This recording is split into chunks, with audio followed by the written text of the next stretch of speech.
بسم اللہ الرحمن الرحیم یوم نطوی السماء کطی السجل للکتب کما بدأنا اول خلق نعیدہ وعدا علینا انا کنا فاعلین وَلَقَدْ كَتَبْنَا فِي الزُّبُورِ مِن بَعْدِ الذِّكْرِ أَنَّ الْأَرْضَ يَرِثُهَا عِبَادِيَ الصَّالِحُونَ صلوات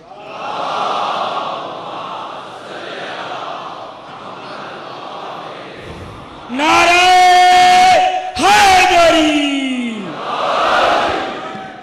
عزیزان محترم، نظام نبوت اور قرآن کے عنوان سے یہ ہمارا تیسرا سلسلہ گفتگو ہے۔ سورہ انبیاء کی جن آیات کی تلاوت کا شرف حاصل کر رہا ہوں،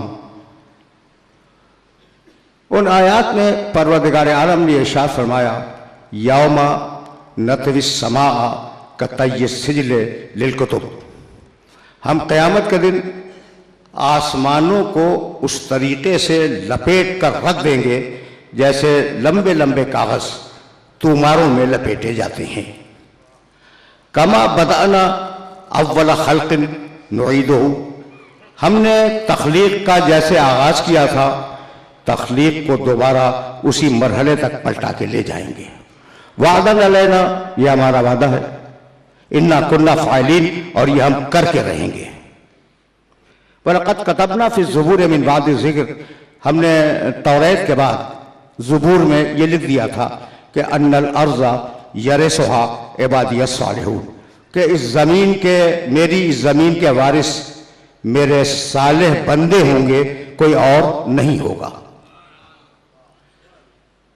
یوم نطوی السماء کطی السجل للکتب، ظاہر ہے کہ موضوع کے تقاضوں کو پورا ہونا ہے۔ ہم ایک دن، یوم ایک دن، نطوی السماء آسمانوں کو لپیٹ دیں گے، کطی السجل للکتب جیسے کہ توماروں کو لپیٹا جاتا ہے۔ عجیب بات یہ کہ یہ کتاب ہدایت 6666 آیات پہ مشتمل یہ کتاب ہدایت، مفسرین نے اور قرآن پر تحقیق کرنے والوں نے اس میں ان آیات کو تلاش کیا جن کا تعلق کونیات سے ہے، کاسمولوجی، علم تکوین، علم تخلیق، اور انہیں گننے کے بعد یہ اندازہ ہوا کہ کم و بیش 750 آیتیں آسمان، زمین، ستارے، سیارے، سمندر، ان چیزوں پر مشتمل ہیں۔ اور یہ آیات پروردگار نے اس طریقے سے رکھی ہیں کہ ذہن پر بوجھ نہ آئے، جب انسان وہاں پہنچے تو سمجھ لے۔ اب اس کی ایک مثال دے دوں اور فکر یہیں سے آگے بڑھ جائے، موضوع کے تقاضے کو پورا تو ہونا ہے۔ اور یہ جو میرے نوجوان دوست کثرت کے ساتھ تشریف فرما ہیں، انہیں خصوصیت کے ساتھ متوجہ کر رہا ہوں۔ کہنے لگا سورہ بقر کے آغاز میں، دوسرا سورہ ہے، اس کے آغاز سے میری مراد یہ کہ ابتدائی آیتوں میں یا ایھا الناس اعبدوا ربکم الذی خلقکم والذین من قبلکم لعلکم تتقون، اے انسانوں عبادت کرو اپنے رب کی جس نے تمہیں خلق کیا اور تم سے پہلے جتنے لوگ گزر گئے ان کو خلق کیا، عبادت کرو تاکہ تم متقی بن جاؤ۔ الذی جعل لکم الارض فراشا، یہ اللہ تمہارا وہ ہے جس نے زمین کو تمہارے لیے فرش بنایا ہے۔ والسماء بنا، اور آسمان کو تمہارے لیے ایک مستحکم چھت قرار دیا ہے۔ وَأَنزَلَ مِنَ السَّمَاءِ مَاءً، اور تمہارے لیے آسمان سے پانی کو نازل کیا ہے۔ تو جناب مولانا وزیری صاحب تشریف لا رہے ہیں۔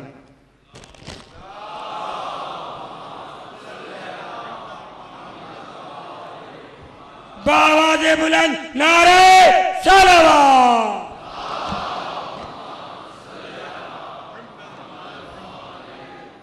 بھائی بہت سنجیدگی کے ساتھ میرے نوجوان دوست توجہ فرمائیں۔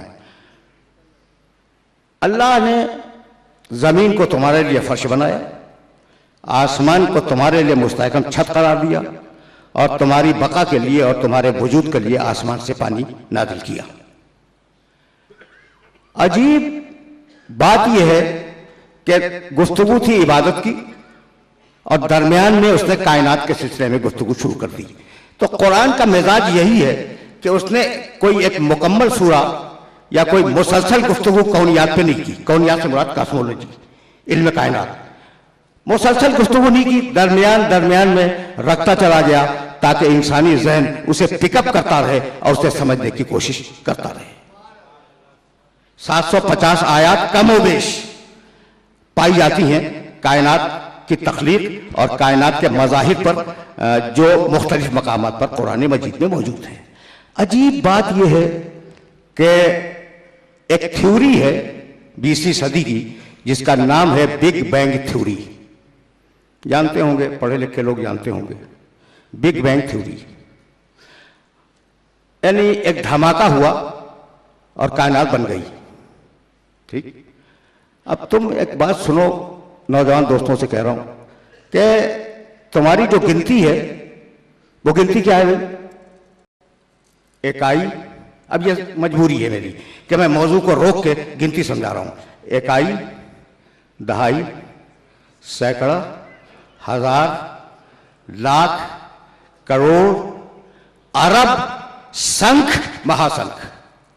یہ میں نے ٹھیٹ اردو میں گنتی بتا دی تمہیں، انگریزی میں کچھ اور کہلاتی ہے. کچھ سمجھ میں آیا یہ سنکھ اور مہا سنکھ کیا ہے؟ یعنی دہائی گزری، سینکڑا گزرا، ہزار گزر گئے، لاکھ گزر گئے، کروڑ گزر گیا، ارب گزر گیا، اور اس کے بعد سنکھ اور پھر مہا سنکھ. یعنی یہ گنتی کی وہ انتہا ہے جہاں صفر ختم ہو جائیں اور حساب کا سانس رک جائے.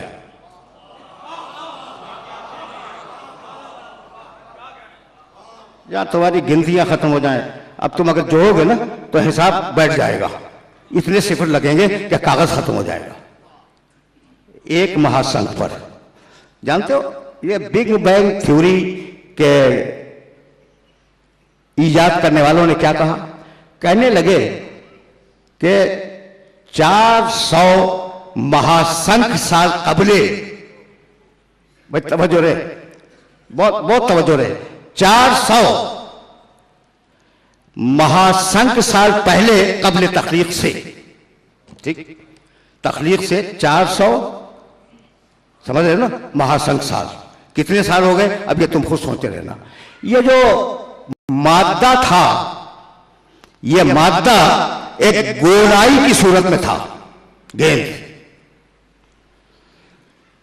اور وہ گیند ایک دن دھماکے سے پھٹ گئی اور مادہ منتشر ہو گیا اور یوں کائنات بنی. اور آج یہ کائنات سنو گے تو حیران ہو جاؤ گے، 66,000 کلومیٹر پر سیکنڈ سے پھیل رہی ہے. سن لیا تم نے؟ اس کائنات کی وسعت کا اندازہ کوئی ہو گیا اپنے میرے سننے والوں کو کہ 66,000 پر سیکنڈ یہ کائنات پھیل رہی ہے. گولا تھی، پھٹ گیا گولا اور یہ کائنات بکھر گئی، اور یہ جو پوری کائنات ہے وہ اس گولے کا نتیجہ ہے جو پھٹا. ہو گئی بات.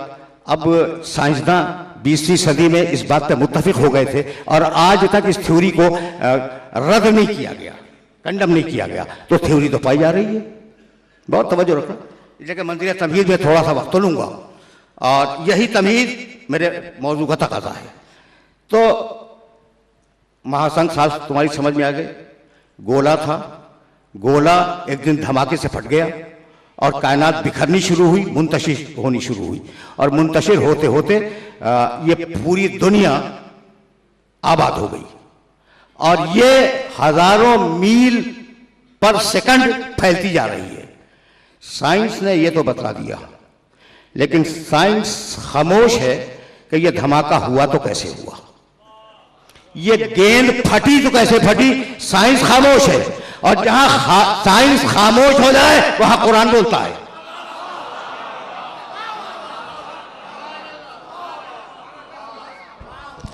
جہاں سائنسدانوں کے دماغ تھک جائیں وہاں قرآن بولتا ہے. جاؤ دیکھو قرآن میں یہ آیے مبارکہ موجود ہے یا نہیں. جس سورہ مبارکہ کی